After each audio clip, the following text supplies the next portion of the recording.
Let's go. Let's go. Let's go. Sleazeball here. Welcome to my YouTube channel. This is going to be my QB tiers list for week 6. So on the left side, you're going to see the 2 quarterbacks on the bye, which is Jordan Love and Kenny Pickett. Make sure they're not in your lineups. 2 QB, super flex, whatever it is. Injuries below that, which is going to be Anthony Richardson, who's on IR till week 11. And we don't know about Deshaun Watson yet. The updates are that they'll start PJ Tucker or, Dorian Thompson-Robinson right now if he doesn't play, which isn't good to see that early in the season. That early in the week. So I put him over there. And then I'll start with my Ballerz tier that I think are the top 5 scorers of the week. Tier 1, Tier 2, Tier 3. And then I'll throw you some sleepers. I like to do the top 20 and then just throw sleepers afterwards.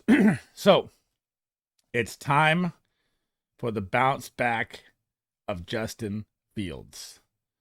Number 1 QB of the week. I'm calling it now. Once he starts the train of 20, you never get off it, man. So popped off week 4, went absolutely bananas last week. 35 points. It depends on your scoring in your league. Found a rhythm with DJ Moore, who dropped a 51 bomb. Could have been like a 65 if he wasn't called out of bounds. They get the Minnesota Vikings now this week. No Justin Jefferson. The team is in absolute shambles. I don't even know how long Kirk Cousins is really going to be there right now at this point. This is going to be a smash all Bears. I know Khalil Herbert's out, but it'll be smash either Roshan Johnson with him or Deontay Foreman, whatever it is. I feel like the Bears just run him over in this game. To my number 2, the man is on a mission, man. Josh Allen. Even though they lost in London to Jacksonville last week, he still put up 30 fantasy points. They get the New York Giants Sunday Night Football at home. He could have been number 1, honestly. So, him and Diggs are clicking 100 yards. Gabe Davis, another touchdown. This offense is going to go absolute bananas against the New York Giants. It could be over before halftime. That is something I'm worried about, though, like tempering expectations. How long the Giants stay in this game. I don't think that long, but I'm still going to put Josh Allen at number 2. Number 3 is going to be Patty Mahomes, who really hasn't had a Patrick Mahomes-like season yet. But if you see who they're playing this week, they get the Denver Broncos, guys. The Denver Broncos are just, it's over. Sell the whole team, get as many picks as you can. Sean Payton knows it's done. They get ran on for Isaiah Pacheco could be a smash play here too. They give up the running back 1 almost every week. Give me Patrick Mahomes as baller number 3. Number 4, I was going to go Jalen Hurts, but I don't like the matchup with the Jets. Give me Tua. All this guy does is lead the NFL in passing at every single. If he's healthy and he's out there, he's always a baller, must 5-start quarterback for me. He gets Carolina at home. Again, it's like a Josh Allen situation right now of how long do the Panthers stay in this game? I know A-Chain just went to IR, or not to IR, but he's hurt. You're getting Jeff Wilson back. You still have, Tyreek and Waddle, who are probably the best duo in football. It's always a smash start for Tua at number 4. I'm going to put him at number 4. Number 5, really hectic on putting.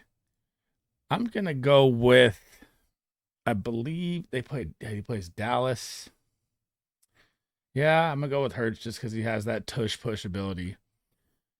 No matter what. Even though this guy gets the Jets defense, which is very stout up front, he's a 25-plus quarterback every week. Every time it's a 3rd and 1 or a 4th and 1, he gets the tush-push, gets the first down, gets more opportunities. The defense keeps him on the field. They get Zach Wilson, I guess.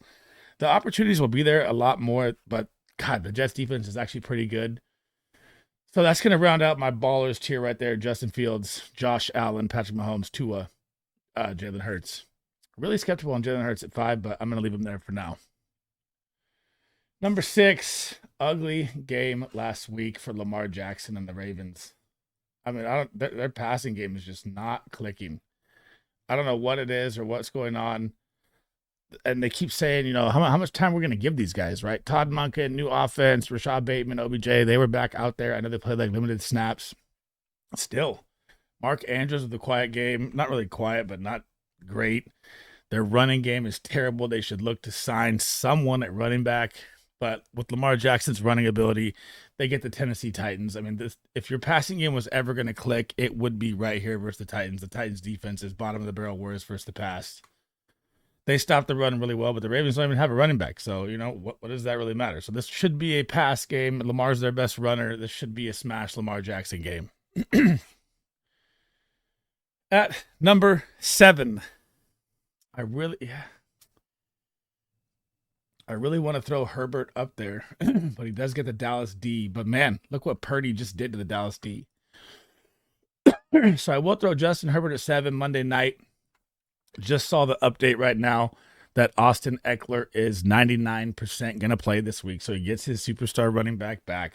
They are missing Mike Williams. Quentin Johnson, really, everyone was hyped on picking up Quentin Johnston, and he hasn't done anything. It's been the Joshua Palmer show. And Keenan Allen, Keenan Allen's going to have a monster year if he stays healthy the whole way. It's going to be ridiculous. I could honestly see the Chargers winning this game. I think the Cowboys are reeling too, but I'm going to leave Herbert at number 7 for now, even though he faces a very, very tough defense in Dallas. It's time. MV Purdy, number 8. I told you in my earlier videos that he's going to make it into the top 10. He just absolutely destroyed the Dallas defense. What I was talking about with Herbert, made him look like a Swiss Army knife. Chopped him up. 4 touchdowns, number 1 QBR, number 1 completion percentage. It's unbelievable. Mr. Irrelevant is relevant. He will be a Pro Bowler. He will be playing in the NFC Championship of the Super Bowl this year. That's a guaranteed with the weapons the 49ers have. And honestly, at this point, it's like he's a must-start weekly. 30, 20, 20. And you have that many weapons, and CMC didn't really have a good game, and they still dominated. It doesn't matter who misses. They still have another hitter every time. George Kittle, 3 touchdowns. That's not going to happen every game. But that's what I'm saying. If CMC has a bad one, Kittle has a bad one, Ayuk has a bad one, Debo. It's just too many weapons not to start this guy now. It's becoming ridiculous. I have him at number 8. Number 9, found a dub. Not the prettiest performance, but beating Buffalo is huge. That is a team builder for them. Calvin Ridley found his rhythm. I told you not to give up on Calvin Ridley. He had those 2 touchdown miss in week 2, another touchdown miss in week 3, a bad game in week 4, and everyone started to panic. Dude, Calvin Ridley is still Calvin Ridley. T-Law knows that. He's going to feed him. They get the Colts, whose secondary is not great. ETN just had his big game. Jacksonville's finding, I told you they're going to find their rhythm. I've been tweeting this. They'll be fine. Do not worry about T-Law. Do not worry about the Jags. They will be back to playoff contention here very soon. I love the matchup versus the Colts, especially with no Anthony Richardson. This should be a smash Trevor Lawrence play this week. Same thing with number 10. I said, don't give up on Burrow and the Bengals, and they updated last week that it's the healthiest he's been, and boom, he finally realized that Jamar Chase is open every single time he runs a route. It's ridiculous. He had 47 fantasy points in my league last week, 3 touchdowns, 200 yards. I know it's the Cardinals. It doesn't matter. That is what you need as a team. Camaraderie build. They're going to be just like the Jags. They're going to be coming back. Now they get Seattle at home, which should be a higher scoring game, which means you're going to see a lot more action. And that was without T. Higgins last week. So now they get, hopefully, T. Higgins back from what I'm reading so far. Give me Joe Burrow back into the top 10. Smoking Joe is back. At number 11 was a guy that was on the waiver wire still. This is very interesting to me with Matt Stafford. I don't know why people don't, So last week I was like, it's the time to play Puka and the time to play Cup. You get the Philly secondary who's destroyed with injuries. They still hung in that game, even though it was ugly, and Puka and Cup were both smash plays 100%. And look what Joe Burrow just did to the Cardinals. Now Matt Stafford gets the Cardinals. This is going to be a get-right game for them as well. They'll be 3-3. James Conner's now on IR. Who do the Cardinals even have out there? Marquise Brown, and that's it? Or Zach Ertz? So, give me all the Stafford I can this week. I could have put him in the top 10. He has this is a favorable matchup. Like if you DFS or something like that, he's a very nice play. Number 12, I'm going to stick with that same Burrow game right now. Geno Smith. Coming off the bye, team should be healthier. Not like they were that injured, coming in. A couple injuries, tic-tac here and there. You're going to have Lockett full strength, DK Metcalf full strength.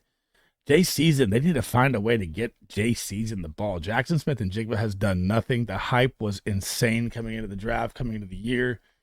And he's honestly droppable at this point. But I know you're not like Dynasty, of course not. But redraft, it is not looking good for him. They need to find a way to get him going at some rate here.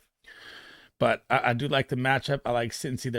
I know Cincy's defense just killed Arizona, but that's Arizona. Their defense has been really soft versus actual decent teams. So I like Geno Smith at number 12 this week at Cincinnati.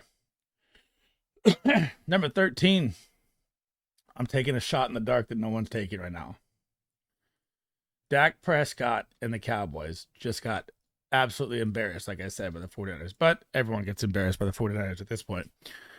Dude, all the updates this week are, why is CD Lamb not getting the ball? Why are they throwing the tight ends? Like Jerry Jones cracking jokes about it in the press conference and shit. Like, I don't understand how Jerry Jones gets so pissed at other things, and then when they get blown out of the water, he tries to make it funny. If this isn't the Dak Prescott bounce back game versus the trash Chargers secondary and defense, then it's time to start worrying about Dak. I mean, I don't think they're going to be real contenders with Dak as a quarterback, like Super Bowl. But fantasy, he can, he can get you to a championship. He won me a championship last year in my league. I mean, this guy can get 18, 20 points, some big 30-point games. They need to stop this nonsense, unleash Dak, throw the ball to CD Lamb, and you'll be fine. And if they don't win this game versus the Chargers, everyone's going to start to panic a lot.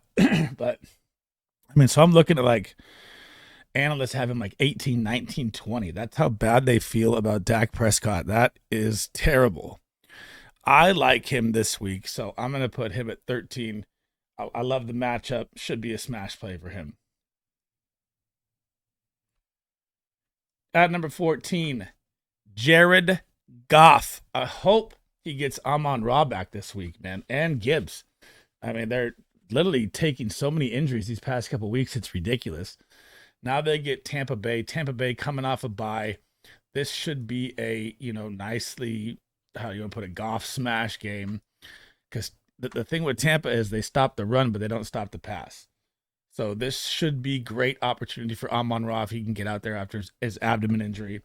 Jamison Williams got his feet wet for the first time last week. I told you he'd have a rough start. Josh Reynolds.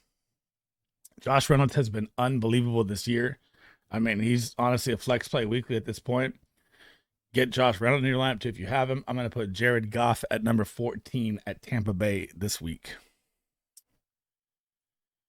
Number 15, he's still holding on.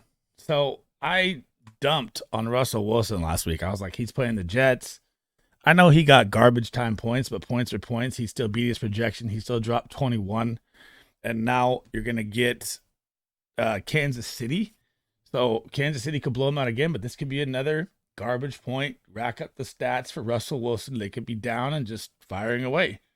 So I like him, honestly, better than the rest of this board right now. Like, a lot of tough matchups are coming up here with these guys.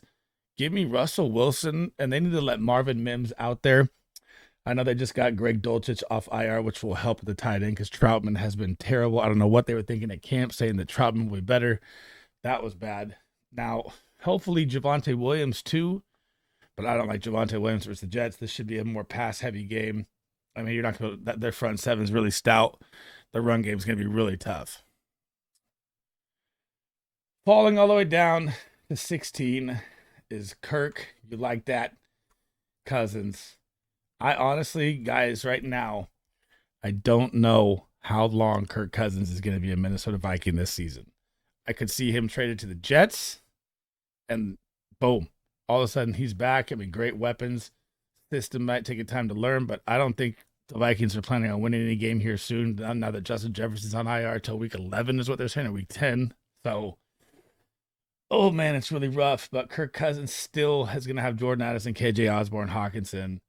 Cam Akers and Madison aren't, they're not doing much, but they get the Chicago Bears defense. This could be a decent still play for him without Jettas, but with losing Jettas, I mean, it does not look good for Kirk Cousins owners. If you own Cousins, I'd be trying to move him right now, or else you're hoping that the Jets make a play, even though they just got to win with Zach Wilson, so they're probably not, but something to think about at the time. Number 17, the guy I told you to bench. I told you to bench Tank Dell. I told you to bench Nico Collins, which was my bold call last week. The Falcons defense versus the pass is good. They shut down the Texans 100% versus the pass. But now, this week, you're going to get CJ Stroud with the Saints. Now, here you go again. Nico Collins is going to get Marcus Lattimore this week, which will be tough for him. And Tank Dell's on, got that injury or whatever in the second quarter. I don't know. Man, I don't know if I'm really on a full start on CJ in a 1 QB league this week either. But, double QB, of course, you're playing him a super flex or whatever it is. But, man, he has another tough matchup here. I'm putting him up here just because the rest is pretty tough down here. But give me CJ Stroud at 17 versus the Saints. But I don't like Nico Collins that much this week either. It could be another tough matchup for him. I mean, like 16 points and under.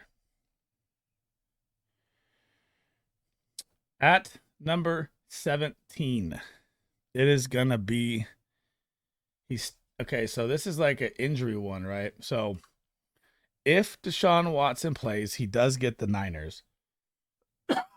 God, this cough is killing me. This is why you don't drink at the old age and go out and party. Deshaun Watson gets the Niners, but off a bye, I could see him at least being a top 20 quarterback, although the Niners defense just absolutely destroyed Dak Prescott as well, and they have way better weapons than the Browns. But this is at Cleveland. West Coast teams struggle on the East Coast normally, especially in early games. I don't think the Niners are going to struggle and lose this game by any means, but I could see Deshaun Watson, if he plays again, remember, this is off the injury to the left. If he plays, I think he'll be at least a top 20 quarterback with how bad the matchups are this week. Like, these matchups down here are brutal that are coming. So I'm going to put Deshaun Watson at 18 for now. And we're going to get interesting here. The 3-1 Baker Brown Mayfield Bucks. And a lot of people have Baker like 25-26. I actually really like Baker Mayfield in the top 20 this week at home versus Detroit. I know Detroit's run D is like 4th best in the league. They're phenomenal, so don't expect Rashad White or Keyshawn Vaughn or Sean White or whatever backfield they try to split up and run to do really much unless it's in the pass game. I mean, their defense is very good, but versus the pass, they are not. And they have major injuries to their corners right now. They lost, Bland is still hurt, and so was their star out the gates. I forget his name right now, the star cornerback. I can't think of, not Gardner Johnson. Okay, so he's out. And it's going to be rough. Mike Evans, Godwin, Cade Otton, I even like him this week over the Titans. If you need a sleeper one, but I'll get to that in my video. I'm going to put Baker in the top 20 versus Detroit at home this week. Where is my guy? Well, hang on. Let me go grab him real quick here. I forgot his picture. Where is he? Number 20. Here we go. Gardner Minshew Mania versus the Jags this week. Now, I thought in my head, after I watched a little bit back of that Colts game, I thought in my head while watching it that maybe Gardner Minshew will make the wide receivers better than Anthony Richardson does, and their route running participation, all 3 receivers are in the top 6 in the NFL. Mike Pittman, Josh Downs, Alec Pierce, all route running bananas. So they're passing like crazy. I know Anthony Richardson's new to learning the system. Gardner Minshew's been a vet for a long time. I'm going to say that he's a top 20 quarterback this week, and I like the matchup. Jacksonville's defense is not great versus the pass this season. I know they did really good against Buffalo, but I said last week in my video that I could see Jackson. They play up to their competition every time. Like when it's a good team, they come out and they ball out. When it's a slow team or a weak team, they play bad. That's not championship pedigree, but it is the Jags pedigree to me when I watch them. So I'm going to put Gardner Minshew at 20, thinking that, he might be a decent, if you have an injury or, decent flex player, not flex, but quarterback play this week. At 21, ride the lightning. Zach Wilson, okay? He now gets Philly. Philly is like 300 yards a game passing to defenses, but they're going to stuff the run. So last week they rode Breece Hall through the Broncos. That's because what everyone does is rides the running back through the Broncos. They can't stop the run worse than college teams at this point. It's very bad. Now you get Philly. Their secondary is 3rd worst versus the pass, or 4th worst versus the pass. Their secondary is decimated by injuries. Cooper Kupp and Puka just went both for 100 on them. Give me a Garrett Wilson, Zach Wilson, decent game here. I'll put him at 21 just because it could get really ugly. Like, I know both defenses are great, and you never know what Zach Wilson you're going to get. But he got the dub, so I will put him at 21. I do like the matchup a little more than normal. Give me Zach Wilson at 21. Number 22. I know they just beat up on the Patriots, but everyone beats up on the Patriots. 35-0. Alvin Kamara's seen more. The Saints' schedule is not that good, but nothing at the Texans' defense. The Texans' defense is a little better. Olave is still waiting for that big game. In the last two games, he's been quiet. Michael Thomas has been quiet. It's been more of a run game because the matchups have been easy.